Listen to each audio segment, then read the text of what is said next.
이제 우리 마음을 정돈하시고 우리 살아계신 하나님 앞에 예배하겠습니다. 오늘 내 손을 주께 높이 듭니다. 이 찬송으로 우리 하나님 앞에 찬양 드리겠습니다.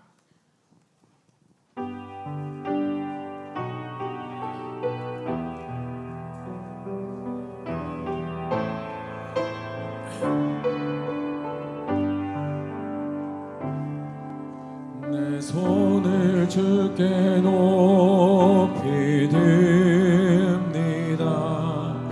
내 찬양 받으실 주님, 내 마음을 주께 활짝 엽니다.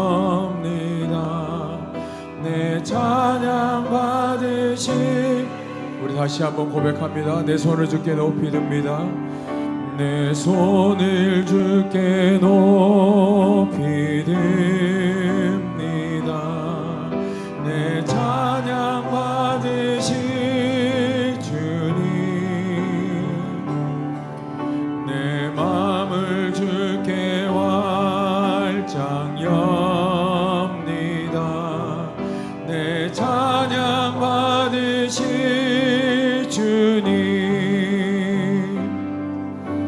슬픔 대신이라 제 대신 화관은 근심 대신 찬송의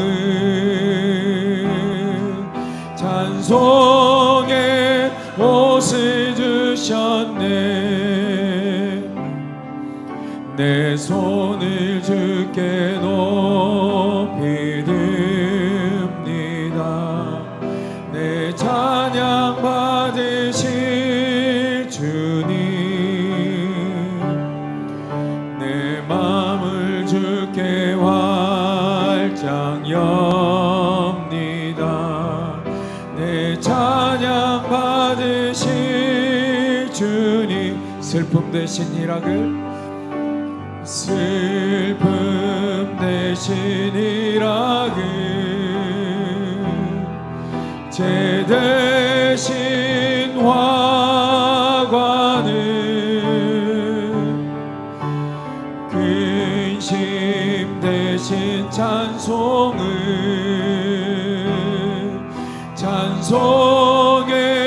옷을 주셨네. 슬픔 대신 희락을, 슬픔 대신 희락을 제 대신 화관을 근심 대신 찬송의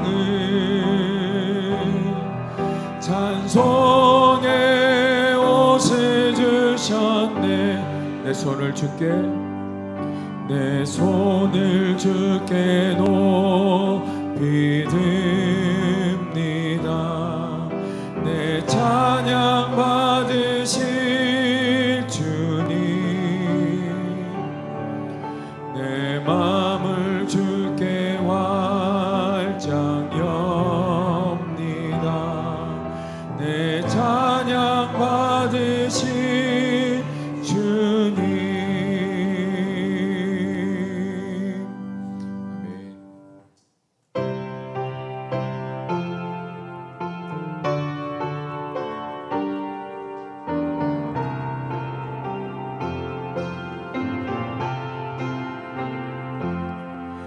예수 따라가며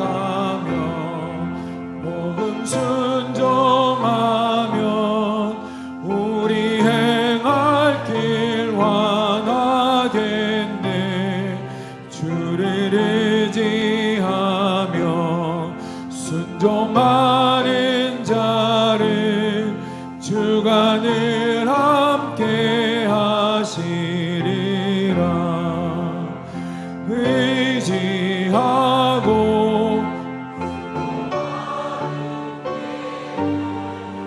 예수 안에 즐겁고 복된 길이로다. 해를 당하거나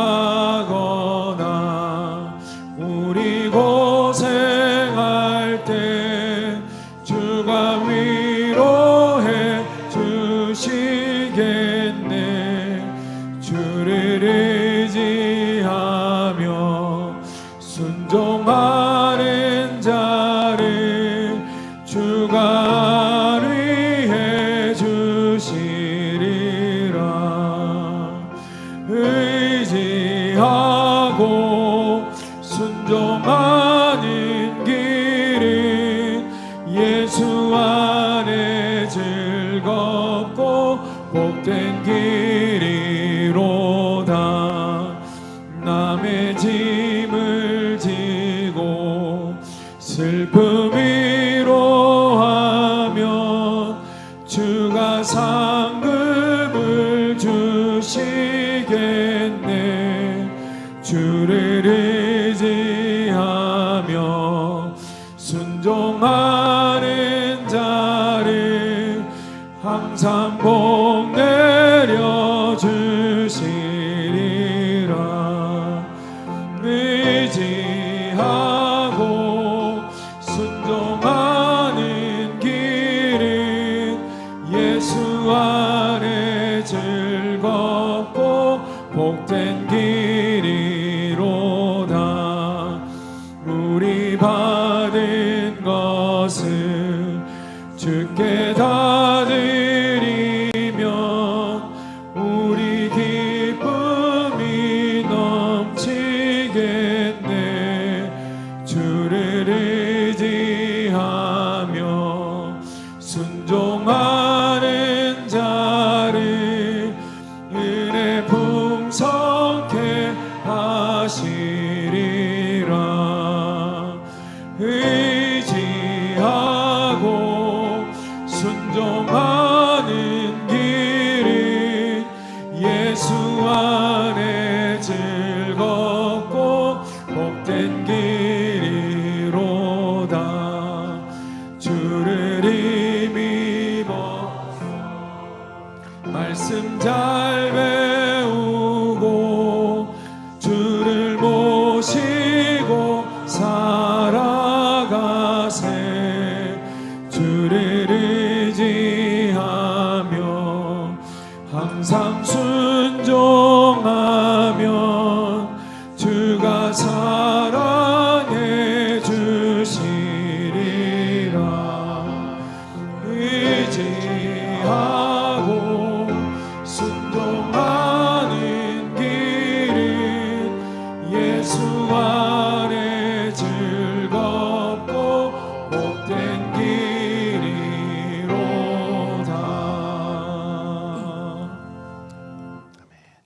다 같이 일어나셔서 완전하신 나의 주 찬양하겠습니다.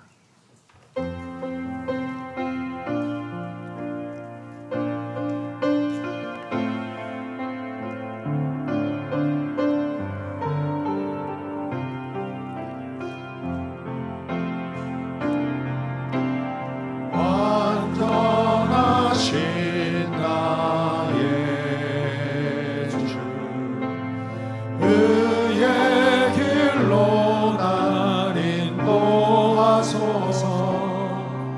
행하신 모든 일 주님의 영광 다 경배합니다.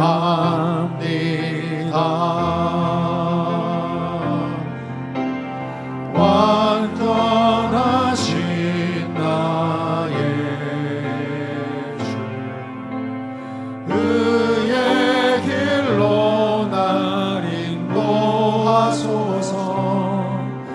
행하신 모든 일 주님의 영광 다 경배합니다. 예배합니다. 찬양합니다. 주님만 날 다스리소서. 예배합니다. 찬양합니다. 주님 홀로 높임 받으소서. 예배합니다. 찬양합니다. 주님만 날 다스리소서. 예배합니다. 찬양합니다. 주님 홀로 높임 받으소서.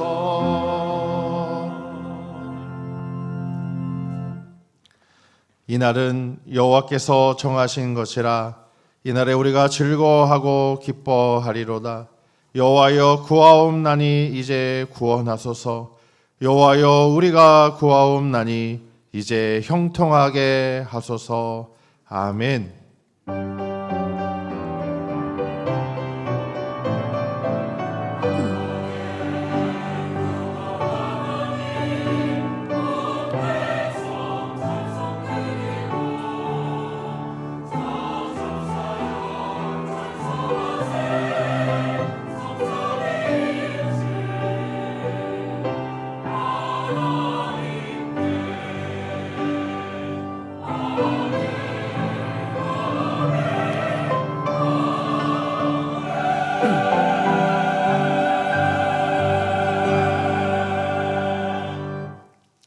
다 함께 찬송가 22장 찬양하시겠습니다.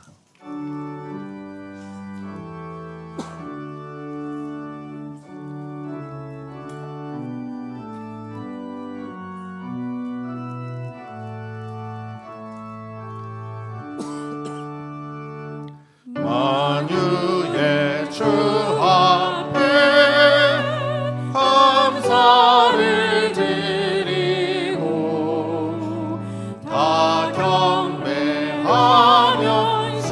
찬송을 부르세. 내 맘 열어 한 소리로 기뻐 주를 찬양하라.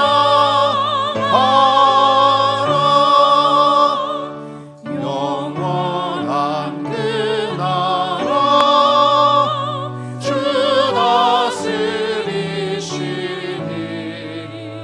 생명의 열쇠는 주님의 것이라. 내 맘 열어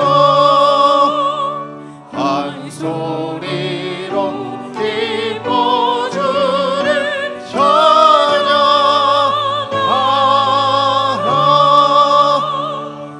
죄짐 벗으므 주 앞에 가리니 마음에 영원한 기쁨이 넘친다. 내 맘 열어 한 소리로 기뻐 주를 찬양하라.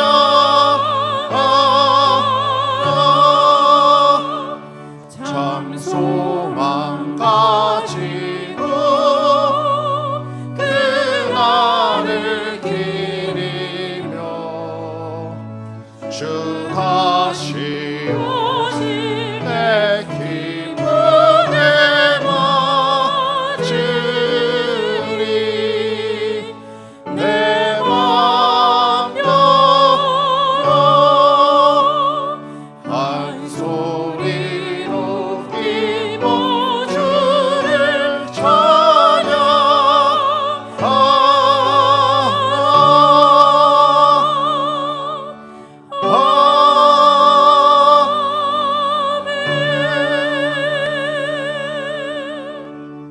사도신경으로 우리의 신앙을 고백하겠습니다. 나는 전능하신 아버지 하나님 천지의 창조주를 믿습니다. 나는 그의 유일하신 아들 우리 주 예수 그리스도를 믿습니다. 그는 성령으로 잉태되어 동정녀 마리아에게서 나시고 본디오 빌라도에게 고난을 받아 십자가에 못 박혀 죽으시고 장사된 지 사흘 만에 죽은 자 가운데서 다시 살아나셨으며 하늘에 오르시어 전능하신 아버지 하나님 우편에 앉아 계시다가 거기로부터 살아있는 자와 죽은 자를 심판하러 오십니다. 나는 성령을 믿으며 거룩한 공교회와 성도의 교제와 죄를 용서받는 것과 몸의 부활과 영생을 믿습니다. 아멘. 다 함께 자리에 앉으셔서 성시교독하겠습니다. 교독문 59번입니다. 여호와께 감사하라. 그는 선하시며 그 인자하심이 영원함이로다.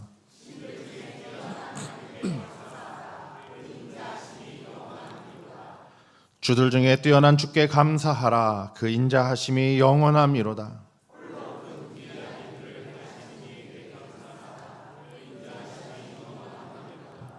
지혜로 하늘을 지으신 이에게 감사하라. 그 인자하심이 영원함이로다.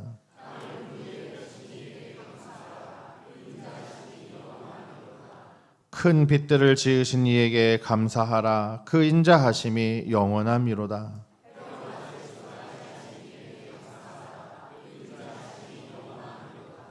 달과 별들로 밤을 주관하게 하신 이에게 감사하라. 그 인자하심이 영원함이로다.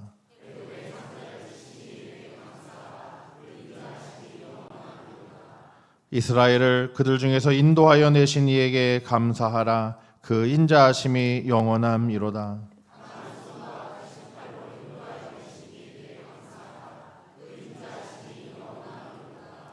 아멘. 한 주간의 죄를 고백하는 참회의 기도 하신 후에 신관성 장로님 기도하시겠습니다. 주님 감사합니다. 오늘도 죽을 수밖에 없는 저희들을 불러주셔서 주의 전에 나와 예배 함께 하시니 감사합니다. 아버지, 오늘 알아지 못한 연약한 모습으로 주 앞에 서는 저희들을 불쌍히 여겨 주시옵소서. 새롭게 빚어주시고 아버지 붙들어 주시고 인도하여 주셔서 소망 중에 저희들을 하나님의 은혜로 새롭게 하시사 주여 온전케 하시고 아버지 역사하여 주시는 귀한 은혜를 우리가 발견하는 하나님 이 아침 이 시 예배의 시간이 되게 하여 주옵소서. 성령의 불로 저희들의 죄를 태워주시고 옷을 털어 저희들을 깨끗하게 씻어주셔서 거룩한 주의 백성으로 온전히 서는 믿음의 하나님 예배가 되도록 저희들을 붙들어 주시고 아버지 인도하여 주옵소서. 주님의 소망이 우리 안에 충만하여져서 하나님의 기쁨이요 하나님께 나아가는 역사가 우리 안에 충만하여지게 하셔서 하나님 보시기에 아름다운 귀한 예배의 자리가 되도록 아버지 우리를 도와주시고 인도하여 주시옵소서. 주님 함께하여 주옵소서.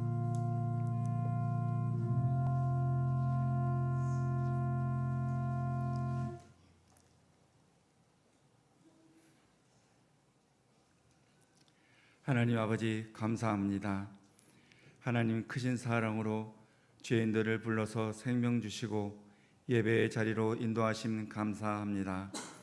말씀과 성령으로 거듭나게 하시며 입술의 고백과 순종이 우리 삶 속에서 날마다 일어나게 하여 주시옵소서. 하나님, 이 세상을 살아가면서 주님의 뜻보다 내 뜻, 내 생각과 방법대로 살았으며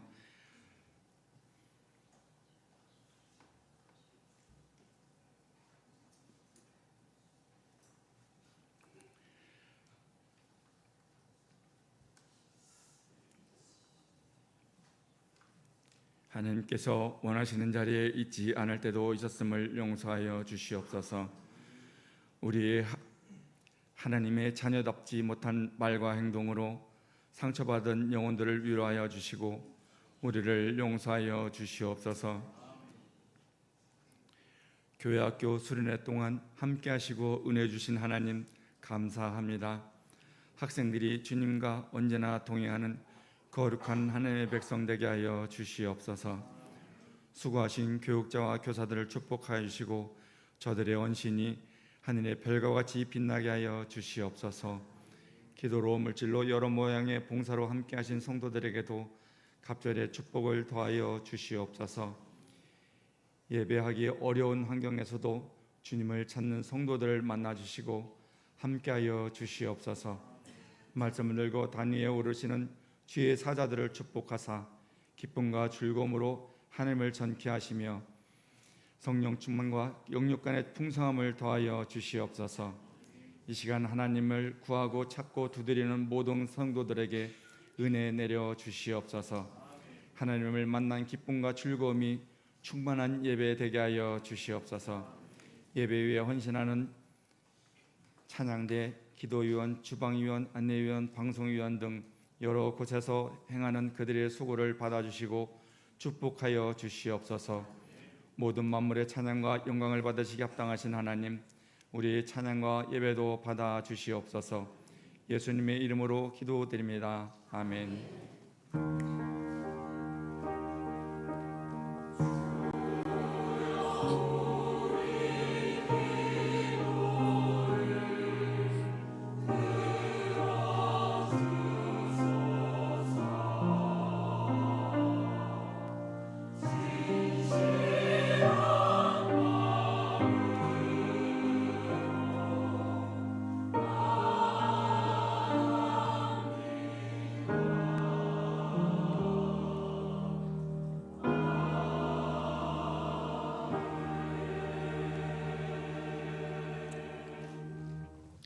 다 함께 찬송가 325장 찬양하시겠습니다.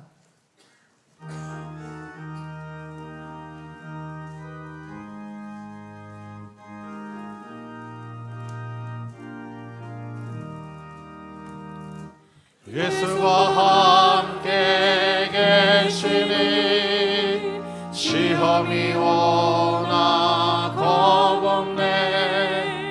기쁨의 근원 되시는 예수를 위해 삽시다. 날마다 주를 섬기며 언제나 주를 데리고 그 사랑 안에 살면서 딴 길로 가지 맙시다. 이 세상 사는 동안에 주 이름 전파하면서 무한한 복락 주시는 예수를 위해 삽시다. 날마다 주를 섬기며 언제나 주를 데리고 그 사랑 안에 살면서 딴 길로 가지 맙시다. 이 세상 친구 없어도 예수는 나의 친구니 불의한 일을 버리고 예수를 위해 삽시다. 날마다 주를 섬기며 언제나 주를 데리고 그 사랑 안에 살면서 딴 길로 가지 맙시다. 주께서 심판하실 때 잘했다 칭찬하리니 이러한 상급 받도록 예수를 위해 삽시다. 날마다 주를 섬기며 언제나 주를 데리고 그 사랑 안에 살면서 딴 길로 가지 맙시다. 아멘. 하나님께서 오늘 우리에게 주시는 말씀은 민수기 20장 10절에서 13절의 말씀입니다. 구약성경 민수기 20장 10절에서 13절의 말씀은 제가 가진 성경으로 구약성경 228면에 있습니다. 이제 주신 말씀 제가 하나님의 말씀을 받들어 읽겠습니다. 모세와 아론이 회중을 그 반석 앞에 모으고 모세가 그들에게 이르되 반역한 너희여 들으라. 우리가 너희를 위하여 이 반석에서 물을 내랴 하고 모세가 그의 손을 들어 그의 지팡이로 반석을 2번 치니 물이 많이 솟아나오므로 회중과 그들의 짐승이 마시니라.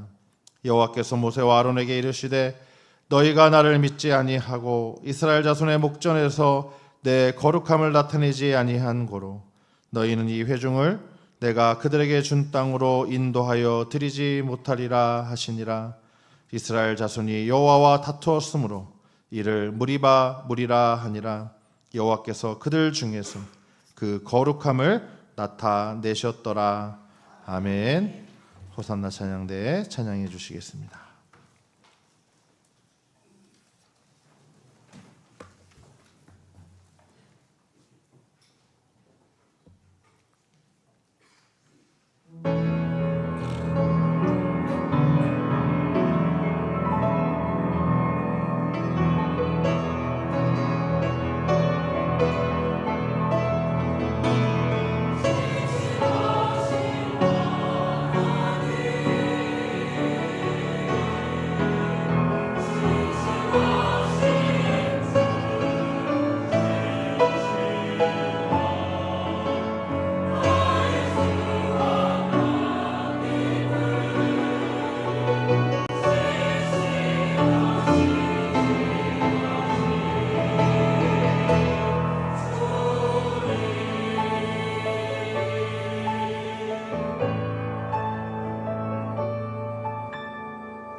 하나님께 영광의 박수 올려드립니다. 항상 신뢰할 만하고 항상 성실하시고 항상 진실하신 그 하나님을 우리가 바라보며 우리도 그 닮은 주의 자녀로 살아가게 되기를 소망해 봅니다. 함께 인사하겠습니다. 끝까지 인내하고 끝까지 순종하세요. 자, 방점이 어디에 있어요? 끝까지. 이제 목사님 저 나이 많이 들어서요. 소용없어요. 끝까지 하셔야 됩니다. 한 기독교 단체에서 외국으로 파견할 선교사를 모집했습니다. 근데 이제 면접 시간이 새벽 3시 그리고 때는 추운 겨울이었습니다. 이른 새벽이었음에도 몇 명의 지원자들이 모였는데 난로도 없고 냉기 가득한 그 로비에서 이렇게 기다려야 했습니다. 그런데 1시간이 지나도 2시간이 지나도 아무런 면접관이 나타나지 않는 거예요. 어떻게 했을까요? 사람들은 저 같은 사람들은 투덜투덜거리면서 뭐야 이거 이러면서 떠나갔겠죠. 그렇게 떠나갔습니다. 그런데 결국 단 한 사람만이 남았어요. 면접 시간이 훌쩍 지난 아침 8시가 되었어야 계산이 되시죠? 한 나이 지긋한 노인 목사가 나타났습니다. 그리고는 아무런 해명 없이 그 한 명 남은 그 면접자에게 곧장 질문하기 시작했습니다. 철자법은 알고 있습니까? 네, 알고 있습니다. 그러면 자, 캣의 스펠링을 말씀해 보세요. 고양이에요, 고양이. CAT입니다. 계산을 할 줄 아십니까? 네, 알고 있습니다. 2 곱하기 2는 몇이에요? 몇이에요? 4입니다. 다 알잖아요. 네, 자, 이렇게 두 가지 질문을 하고는 그냥 다 면접이 끝났습니다. 그러면서 일어나서 나가버렸어요. 그날 오후에 이제 선교위원회가 열리고 자, 이 목사님이 이제 이 위원회에서 이렇게 이야기했습니다. 그 청년은 선교사로서 필요한 모든 것을 다 갖추었습니다. 첫째, 그는 극기 훈련이 잘 되어 있었습니다. 추운 겨울 새벽 3시부터 무려 5시간이나 잘 기다렸습니다. 둘째, 그는 약속을 잘 지키는 사람입니다. 정확히 새벽 3시에 약속 장소에 나타났습니다. 셋째, 그는 잘 참는 사람입니다. 5시간이나 기다렸는데도 불구하고 전혀 화를 내거나 이유를 묻지 않았습니다. 끝으로 그는 겸손한 사람입니다. 유치원 어린이도 대답할 수 있는 그 질문에 성실하게 대답했습니다. 그만한 사람은 다시 없을 것입니다. 자, 여러분이라면 어떻게 하실 것 같아요? 한번 제가 생각해 봤어요. 저는 이 테스트에 통과할 수 있었을까? 택도 없죠. 끝까지 오래 참고 견디는 힘이야말로 그리스도인이 갖추어야 할 최후의 덕목이 아닌가 싶습니다. 우리 잘 아는 고린도전서 13장 4절은 이렇게 말씀하시죠. 사랑은 오래 참고 사랑은 온유하며. 늘 생각해 봐요. 왜 사랑은 오래 참는다라고 먼저 말했을까? 그렇죠? 큰 울림이 우리에게 있는 것 같습니다. 자, 이스라엘 백성들이 지금 광야 생활을 해요. 자, 출애굽한 지 2년 20일에 자, 어디서 출발했습니까? 이제 머물렀던 시내 광야를 출발해서 어디로 갑니까? 이제 바란 광야에 도착했어요. 자, 우리가 여름 내내 민수기 11장에서부터 지금 20장까지 왔는데 자, 이제 이 이야기는 바란 광야를 지나면서 일어났던 이야기입니다. 자, 어떤 이야기들이 떠오르세요?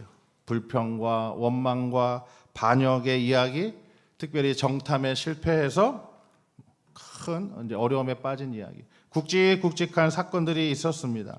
특히나 정탐보고 이후에 이 약속의 땅에 들어가는 것에 대해서 반대했죠. 이 반대한 죄로 인해서 어떤 결과를 초래했습니까?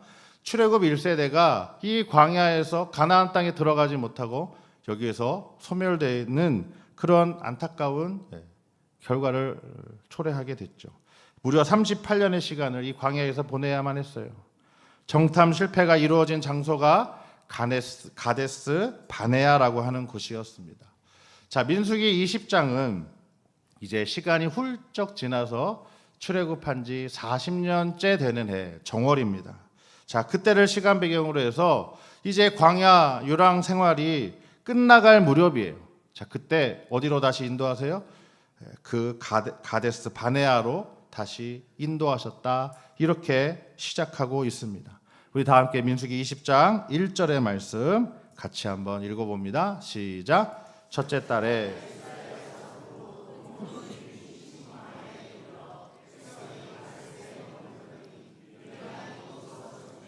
거기에 장사되니라. 자, 민수기 19장과 이 민수기 20장 사이에는 상당한 시간적인 간격이 있다라고 하는 것을 우리가 알 수 있어요. 민수기 20장 이후의 이야기는 이제 이 광야 유랑 생활의 끝자락을 다루게 됩니다. 자, 그러면 이것을 어떻게 알 수 있습니까? 우리가 방금 읽은 20장 1절의 시작에 어떤 말씀으로 끝나요? 미리암이 죽었다라고 합니다.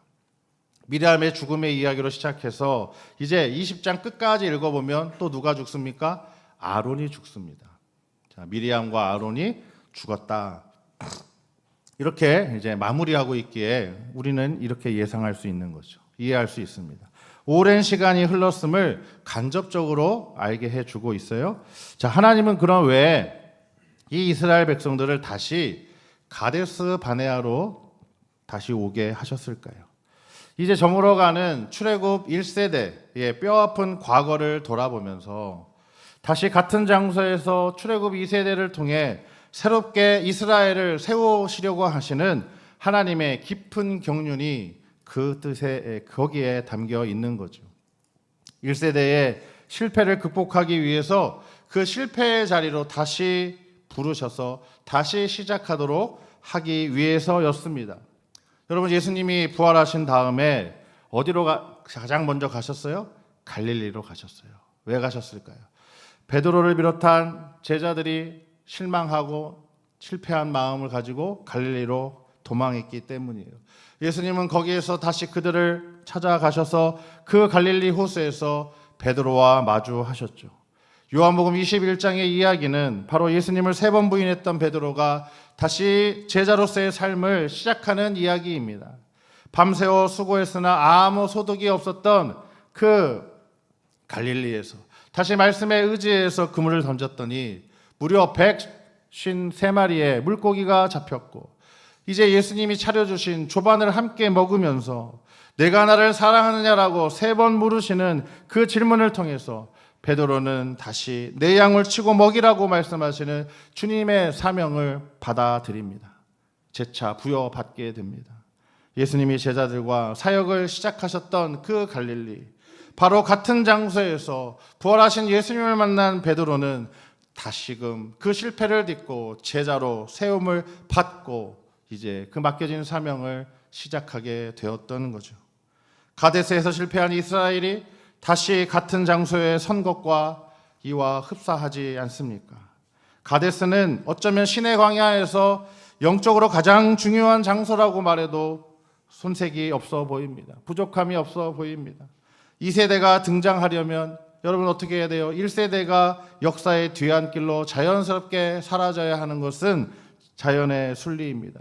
그런데 앞선 세대가 어떻게 물러나느냐, 어떻게 퇴장하느냐, 이것은 참으로 중요한 문제입니다.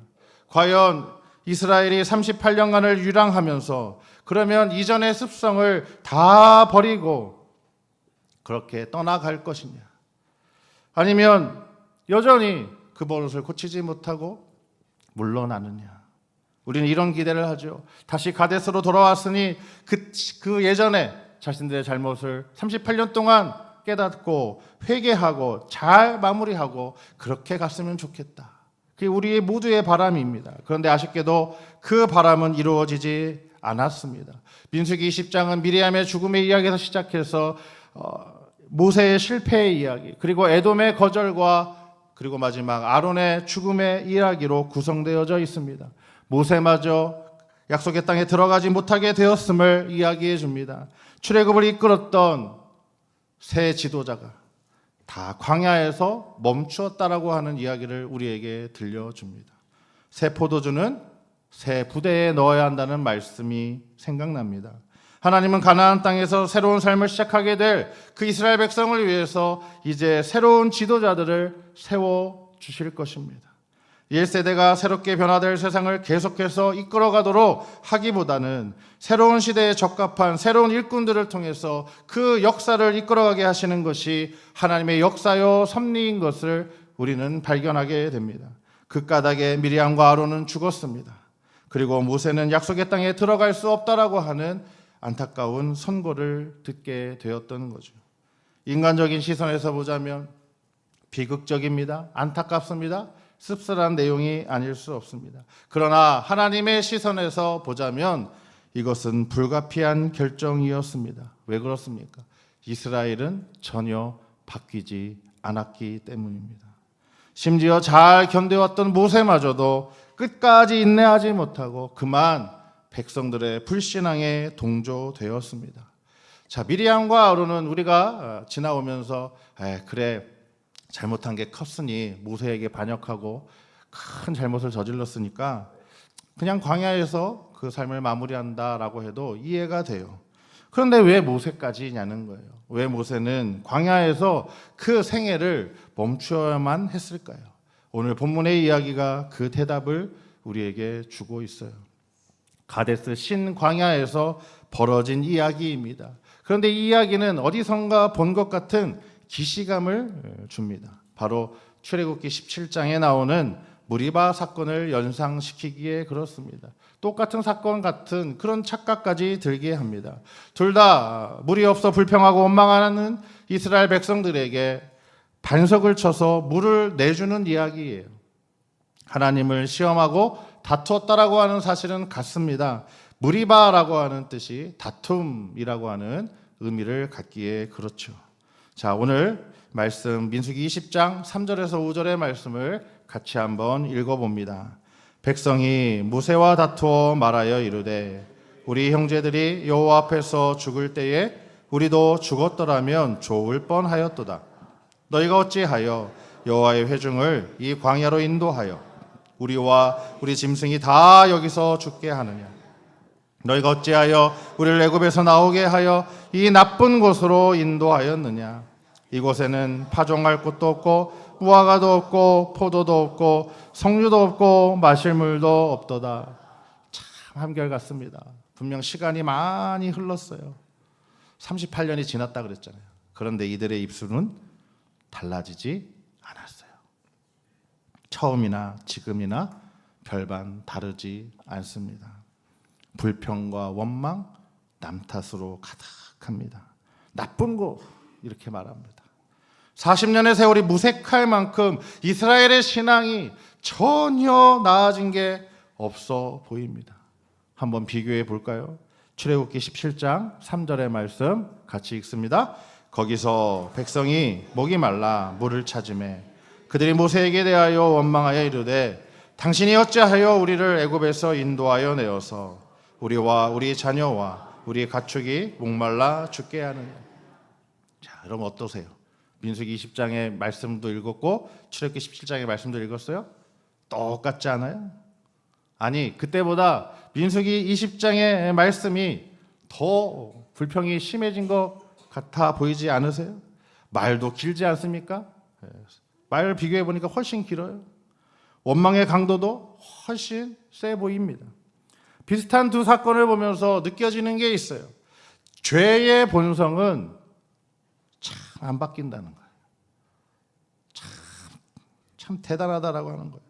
수없이 많은 은혜의 기억이 이 광야 생활 40년을 하면서 있었을 텐데 다 어디로 갔단 말입니까? 그렇게 시련과 또 훈련을 다 받았는데 그것은 다 어디로 갔다는 말입니까? 이제는 좀 나아졌을 법한데도 이스라엘 백성은 전혀 변한 게 없어요. 광야는 여러분 원래부터 물이 부족했어요.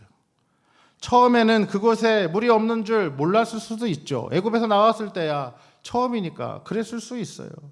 그래서 출애굽기 17장의 이야기는 그래도 이해가 돼요. 훨씬 더 공감이 돼요. 이제 막 애굽에서 나와서 그렇게 불평할 수 있죠. 원망할 수 있어요. 몰랐으니까. 그래서 하나님께서 어떻게 하셨어요? 즉각 그 물 문제를 해결해 주셨죠. 그러나 지금은 광야 생활이 무려 40년에 가까웠어요. 이제는 이 광야에서 살아가는 삶의 노하우도 어느 정도 생겼을 법한 그런 시간이 흘렀다는 뜻입니다. 그런데 아직도 처음보다 훨씬 더 불평하고 원망을 하는 것을 보니 출애굽 1세대는 정말이지 구제불능에 가까워 보입니다. 내용상 두 사건은 마치 일란성 쌍둥이처럼 똑같아 보이지만 별개의 사건이에요. 크게 두 가지 차이점을 발견할 수 있습니다. 지도를 한번 보겠습니다. 자, 보여주시죠. 자, 시내 광야 근처, 주황색으로 되어 있는, 옅은 오렌지색처럼 되어 있는 그 신광야, 그게 이제 출애굽기 17장의 이야기의 배경이에요.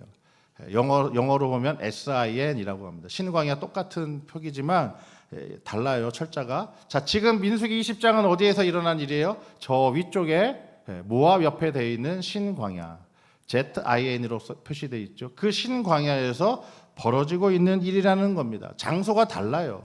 자, 지금 계속 설명해 드린 것처럼 하나는 출애굽 초기에 일어난 일이고 하나는 출애굽 말기에 일어난 일이니 시간의 차이도 당연히 존재한다라고 하는 것을 발견하게 됩니다. 자, 그런데 이것보다 더 중요한 차이가 있어요. 두 번째 차이입니다. 무리바 물 사건을 대하는 설명의 방향이 전혀 다르다는 거예요. 민수기 20장에서는 출애굽기 17장과는 달리 하나님께서 이스라엘의 불평과 원망을 들으시고 기적적인 방법으로 물을 공급해 주셨다라고 하는데 크게 관심이 없어요. 거기에 방점이 있는 게 아니에요. 어디에 관심이 있느냐? 도리어 이스라엘의 광야 유랑 생활이 끝나가는 시점에서 왜 모세와 아론이 가나안 땅에 들어가지 못하게 되었는가, 그 이유를 설명하시는데 포커스가 맞춰져 있더라는 겁니다. 다 함께 오늘 말씀 12절의 말씀 같이 한번 읽어봅니다. 여호와께서 모세와 아론에게 이르시되 너희가 나를 믿지 아니하고 이스라엘 자손의 목전에서 내 거룩함을 나타내지 아니한 고로 너희는 이 회중을 내가 그들에게 준 땅으로 인도하여 드리지 못하리라 하시니라. 아멘. 나를 믿지 아니하고 이스라엘 목전에서 거룩함을 나타내지 아니한 고로. 하나님은 지금 왜 이렇게 말씀하시는 거죠? 도대체 아론과 모세가 무엇을 크게 잘못하는 것일까요? 그래요, 잘못했다라고 하더라도 하나님 너무하신 거 아닙니까? 인간의 시선에서 보면 그렇습니다. 백성들의 원망을 듣고 모세와 아론은 이전처럼 회막문 앞에 이르러 엎드렸습니다. 그러자 하나님께서 모세에게 이렇게 말씀하셨습니다. 민수기 20장 8절 같이 읽습니다. 지팡이를 가지고 내 형 아론과 함께 회중을 모으고 그들의 목전에서 너희는 반석에게 명령하여 물을 내라 하라. 내가 그 반석이 물을 내게 하여 회중과 그들의 짐승에게 마시게 할지니라. 하나님은 이번에는 별다른 반응을 보이지 않으세요. 우리가 쭉 봐서 알잖아요. 하나님 막 크게 화내실 때도 있고 너무 싫어 막 이렇게 표현하실 때도 있었는데 별 반응이 없으세요. 그냥 물을 달라고 하니까 물 줘라, 뭐 이렇게 말씀하시는 것 같아요. 그런데 모세가 예상외의 행동을 하더라는 겁니다. 그렇게 여태까지 중보자로서 온유하고 하나님의 진노를 막 가라앉힐 만큼 차분하게 설명도 잘하고 설득도 잘하고, 하나님 그런 분 아니시지 않습니까? 하나님 그러면 하나님 이름의 명예에 문제가 생깁니다. 막 이렇게 했던 모세의 모습이 아니라는 거예요. 자, 이어지는 10절과 11절의 말씀 같이 읽어봅니다. 반역한 너희여 들으라. 우리가 너희를 위하여 이 반석에서 물을 내려 하고 모세가 그의 손을 들어 그의 지팡이로 반석을 2번 치니 물이 많이 솟아나오므로 회중과 그들의 짐승이 마시니라. 아멘. 자, 8절과 지금 10절 11절 읽었는데 여러분 뭔가를 발견하셨습니까? 하나님의 명령과 모세가 그 명령을 이행하는 과정에서 뭔가 다른 점을 찾으셨습니까? 뭐가 달라요? 모세는 하나님의 명령 그대로 이행하지 않았어요. 분명히 어떻게 하셨어요? 지팡이로 반석에게 명령하라 그랬어요. 지팡이를 들고 명령하라 그랬어요. 그런데 모세가 어떻게 했습니까? 그 지팡이로 반석을 2번이나 내려쳤어요. 하나님 반석을 치라고 하지 않으셨어요. 여기서는. 출애굽기 17장에서는 치라고 하셨어요. 그러나 여기서는 명령하라고만 하셨어요. 그런데 내려쳤어요. 하나님의 명령을 수행하면서 의도치 않게 불신앙을 저질렀어요. 무엇보다 하나님의 거룩함을 드러내지 못하는 것이 이 이야기의 핵심입니다. 우리도 마찬가지라는 거예요. 표면적으로는 하나님 순종하는 것 같지만 그 속에는 사람들의 눈을 피하려는 숨은 결점들이 많다는 겁니다. 이 결점들은 사람들은 못 찾을 수 있어요. 하지만 여러분 명심하십시오. 하나님은 보이십니다. 하나님은 보십니다. 그리고 하나님은 간파하십니다. 하나님은 모세의 마음을 간파하고 계셨어요. 네가 다르구나. 네가 이번에는 달랐구나. 똑같지 않구나. 아셨던 거예요. 신앙이란 하나님의 말씀 그대로를 순종하는 것입니다. 집중하지 않았던 거예요. 모세는 그냥 이전처럼 해버린 거예요. 가감하지 않는 겁니다. 의심하지 않는 겁니다. 그 명령을 왜곡시키지 않는 겁니다. 하나님 이전에는 그냥 치라고 하셔서 나 또 친 건데요. 왜곡이에요. 왜곡시키지 않는 거예요. 순전하신 그 말씀에 순종하는 것이 신앙입니다. 가감과 의심, 왜곡은 누구의 특징이에요? 뱀의 유혹에서 드러나는 특징입니다. 지금까지 모세가 얼마나 하나님의 말씀대로 잘 해왔는지 우리는 너무나 잘 알고 있어요. 그런데 어쩌다가 모세가 이런 잘못을 저지르게 된 걸까요? 그 누구보다 온유한 사람인데, 그래서 칭찬을 들었는데 왜 여기서는 마지막에 이르러서는 화를 참지 못했을까요? 모세의 처지에서 생각해 보면 그럴 만해 보여요. 이해가 돼요. 그래서 참 이 지금 말씀을 나누는 제 마음이 어려워요. 모세에 훨씬 더 공감이 되거든요. 얼마나 지긋지긋했을까요? 미리암의 죽음을 바라보면서 모세는 많은 생각을 하지 않았겠습니까? 지난 시간의 애환과 미리암과의 다툼과 갈등과 또 화해에 이르기까지, 그리고 그렇게 한 시대가 저물어가는 그 모습 속에서 다시 이곳으로, 그 실패의 자리로 다시 하나님께서 오게 하신 그 뜻을 열심히 바라보면서 그렇게 하나님의 뜻을 헤아리고 있었을 거예요. 그런데 저 무지한 백성들은 여전히 물타령하고 있습니다. 아직도 젖먹이 어린애와 같은 모습이니, 아니 한치도 성장하지 못한 채 광야에서 이렇게 시간을 다 보냈으니 얼마나 허무했겠습니까? 순간 자괴감이 들지 않았겠습니까? 내가 뭐 한 거지? 도대체 내가 저들을 위해서 내가 이 40년 출애굽해서 여기까지 왔는데 무엇을 한 거지? 왜 저들은 하나도 달라진 게 없지? 자책하지 않았겠냐는 거예요. 그들을 지키고 보호하는 데 목숨을 바쳤는데 미리암의 죽음을 보고도 저들은 어떻게 아무것도 깨닫지 못하고 여전히 물만 달라고 하는 걸까? 순간 화가 치밀어 올랐을지도 모르겠습니다. 반역한 너희여 들으라. 우리가 너희를 위하여 이 반석에서 물을 내랴. 물을 내야 되겠냐? 여러분 어떻게 들리십니까? 물을 내겠다라고 하는 뜻으로 들리십니까? 아니면 물을 내지 않겠다라고 하는 뜻으로 들리세요? 하기 싫다라고 하는 소리로 들리지 않으세요? 우리가 왜 반역의 무리인 너희들에게 그렇게까지 해야 하느냐? 충분히 하지 않았느냐? 왜 40년이 지난 오늘까지도 그렇게 해야 하느냐? 냉소가 담긴 표현입니다. 우리를 향한 이 냉소는 급기야 하나님의 임재를 상징하는 거룩한 아론의 쌍난 지팡이를 모세의 개인의 화를 표출하는 도구로 사용하는 데 이르러 버렸습니다. 이게 문제였어요. 반석을 2번 치니, 가볍게 신중하게 조심스럽게 이렇게 쳤을까요? 아니요. 분노로 이렇게 내려치지 않았겠냐는 겁니다. 출애굽기 17장에서 바위를 쳤던 자신의 지팡이가 아니라 제사장 직분에 대한 논란을 종식시키시려고 하나님께서 특별히 구분해서 아론의 지팡이에만 싹이 나게 하셨던 그 지팡이는 여러분 아무리 모세라고 한다 할지라도 그렇게 함부로 제 맘대로 제 성질대로 다루면 안 되었다는 거예요. 모세의 화가 하나님을 삼켜버리고 제 마음대로 이용한 꼴이 되어버렸습니다. 모세의 의도와 다르게 백성들의 눈에는 이게 어떻게 보였을까요? 아, 모세가 하나님의 권위도 침범할 수 있는 잘못된 신호를, 모세가 하나님 위에 있을 수 있다라고 하는 잘못된 신호를 보내는 꼴이 되어버렸던 거죠. 결국 이 행동은 가벼운 실수는 넘어갈 수 없는 엄중한 대가를 치러야 했습니다. 많은 리더들이 범하는 실수입니다. 부정적인 사람들의 태도로 인해서 이끌어가는 사람들이 왜 저렇게 말을 안 듣고 안 따라오나 냉소적으로 되기가 쉬워요. 그럴 수는 있어요. 그런데 그것을 다스리지 못하고 잘못 표현하면 안 된다는 거예요. 그것은 사소한 문제가 아닙니다. 영적 리더의 냉소적인 태도는 바로 그의 마음이 하나님에게서 멀어졌다는 뜻입니다. 그리고 약속을 이루시는 그 하나님의 능력을 믿지 못한다라고 하는 증거가 되기에 그렇습니다.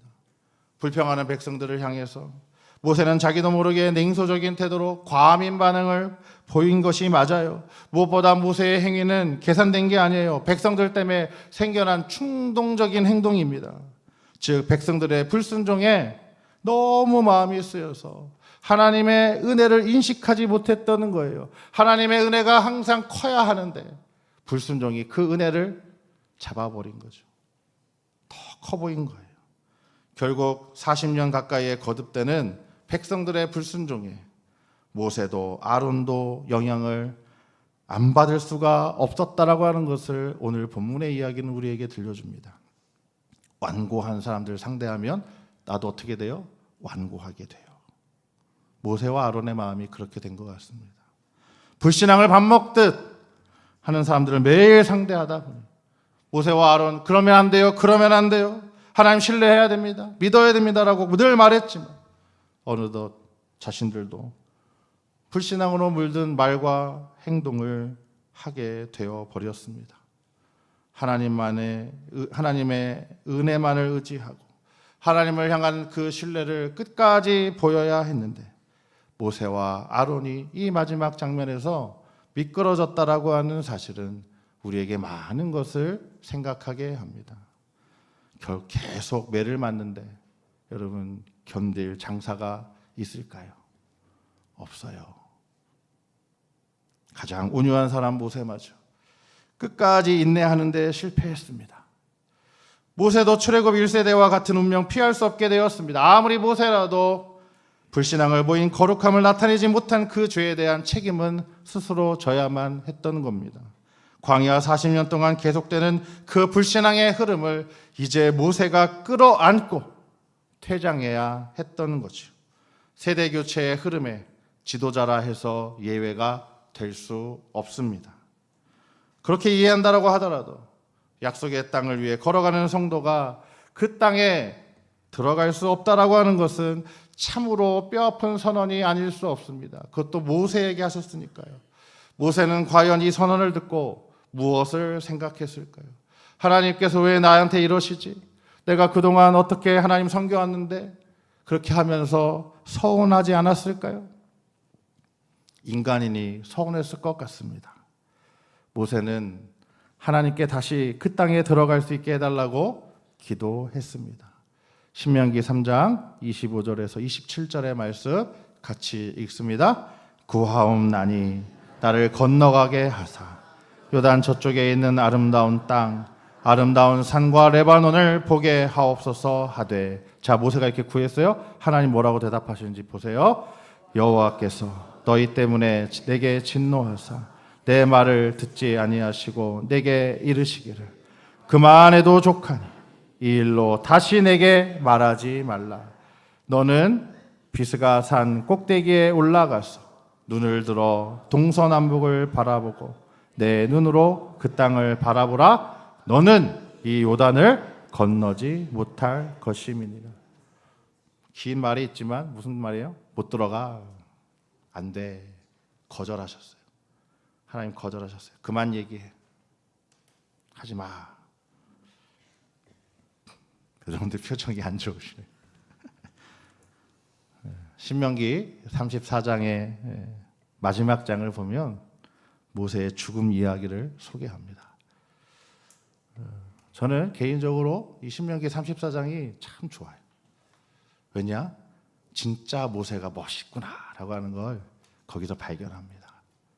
그 사이에는 뭐 어땠는지 뭐 여러 가지 이야기할 수 있지만 과연 모세는 이 하나님의 거절에 어떻게 했을까요? 순종했습니다. 그게 신명기 34장의 이야기입니다. 여러분, 이와 비슷한 또 인물이 있죠. 바울이죠. 바울이 하나님께 3번이나 어떻게 구합니까? 자기 육체의 가시를 떠나가게 해주세요. 기도하죠. 그때 되돌아온 답이 뭐였어요? 바로 이것이었어요. 고린도후서 12장 9절 같이 읽습니다. 내 은혜가 내게 족하도다. 이는 내 능력이 약한 데서 온전하여 짐이라. 이어진 10절 이하를 보면 바울이 이렇게 얘기합니다. 도리어 크게 기뻐했다. 이 대답을 듣고 화내지 않고요. 마음 상하지 않고요. 크게 기뻐했다라고 말합니다. 그러면서 자신의 여러 약한 것들에 대해서 자랑했다라고 고백합니다. 그 약함이 그리스도의 능력이 임하는 은혜의 통로가 됨을 깨닫고 기뻐했다라고 고백합니다. 모세도 마찬가지예요. 모세 역시 담담하게 하나님의 말씀대로 비스가산, 느보산에 올라가서 그 가나안을 바라보며 그 생애를 마쳤습니다. 모세가 죽을 때 나이가 120세였으나 성경은 이렇게 말합니다. 여전히 눈도 기력도 쇠하지 않았다라고 말합니다. 그리고 나아가서 새로운 세대를 이끌 지도자, 자신의 종, 수종이었던 여호수아에게 안수했다. 성경은 우리에게 들려줍니다. 순종에는 하나님의 거절도 포함됩니다. 내 뜻과 반하는 것일지라도 하나님의 뜻이면 순종해야 함을 모세에게서 배우게 됩니다. 반석을 2번 치니 어떤 경우라도 하나님을 함부로 도구화해서는 안 됩니다. 어떤 경우라도 하나님의 거룩함을 훼손해서는 안 됩니다. 섭섭하더라도 예외가 될 수 없음을 받아들이시기 바랍니다.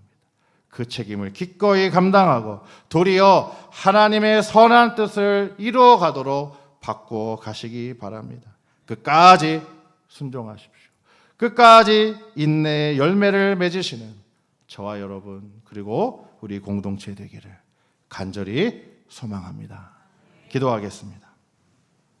거룩하신 하나님, 긴장의 끈을 놓지 않고 끝까지 참고 견디게 하옵소서. 분노와 냉소로 인해 불신앙에 행동하지 않게 보호해 주옵소서. 하나님의 뜻을 이루고 질서를 세우매 예외가 없음을 깨닫게 하옵소서. 내 뜻과 반하는 거절마저도 수용하는 순종의 사람 되게 하옵소서.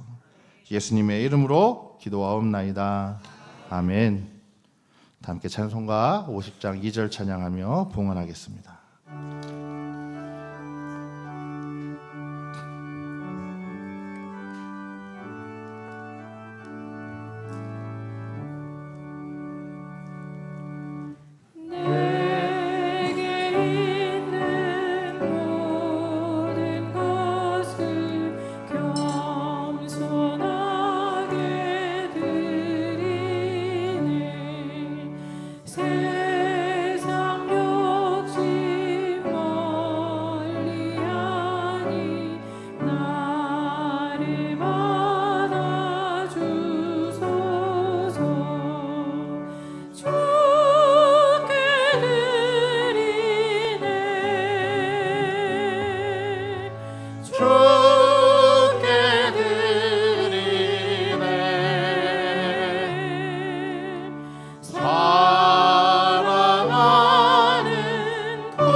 사랑의 하나님, 한 주간도 직분 지켜 섬기게 하시니 감사합니다. 이 시간 감사의 마음을 담아 예물을 올려드립니다. 주인의 마음을 시원케 하는 얼음 냉수와 같은 충성된 청지기의 마음으로 드리오니 기쁘게 받아 주옵소서. 하늘의 지혜를 주셔서 이 거룩한 예물 주의 선한 뜻에 합당하게 온전히 사용되게 하옵소서. 언제나 우리 삶의 주인 되시는 예수님의 이름으로 봉헌기도 드립니다. 아멘.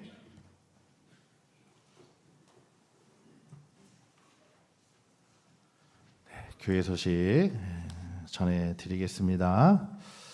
예배 후에 우리 예배부 실행위원회 모임 12시 반에 있습니다.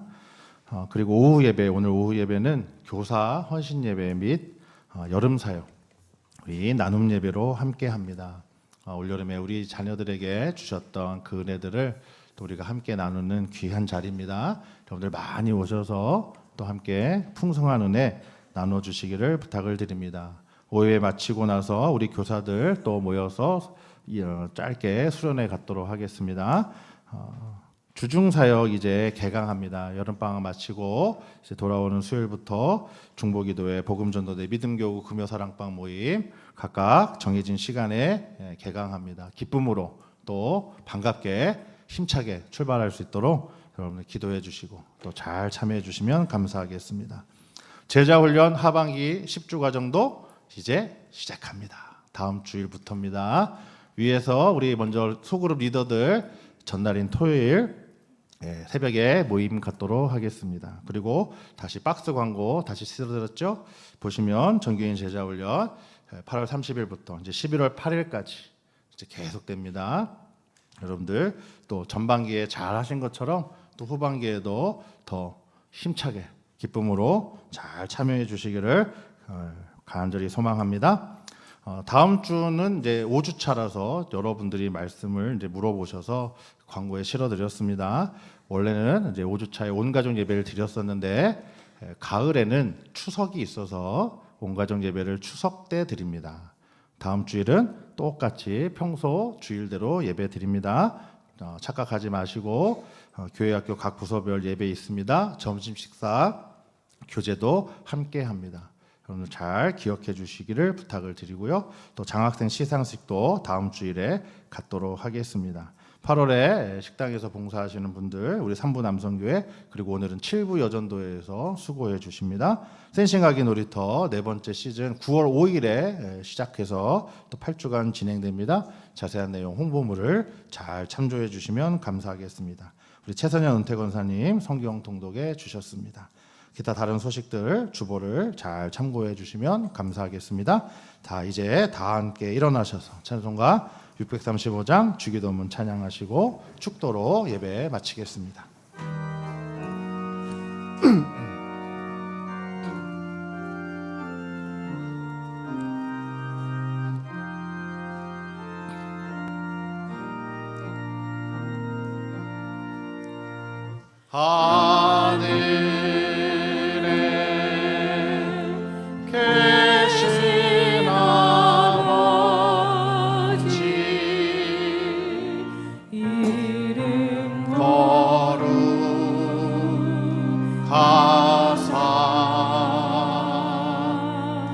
주님 나라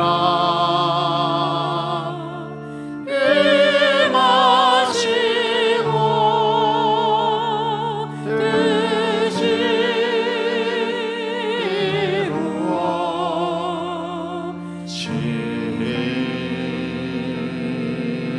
이루어지다.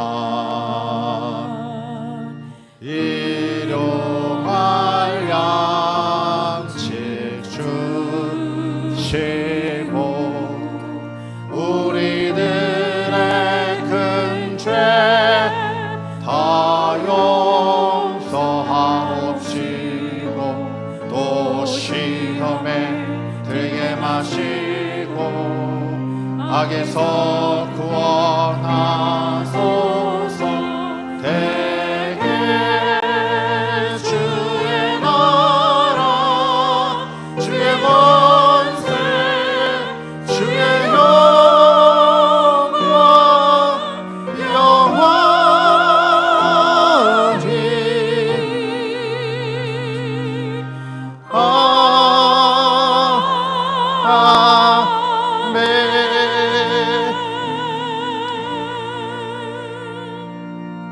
주님, 경건에 이르도록 연단하여 주옵소서.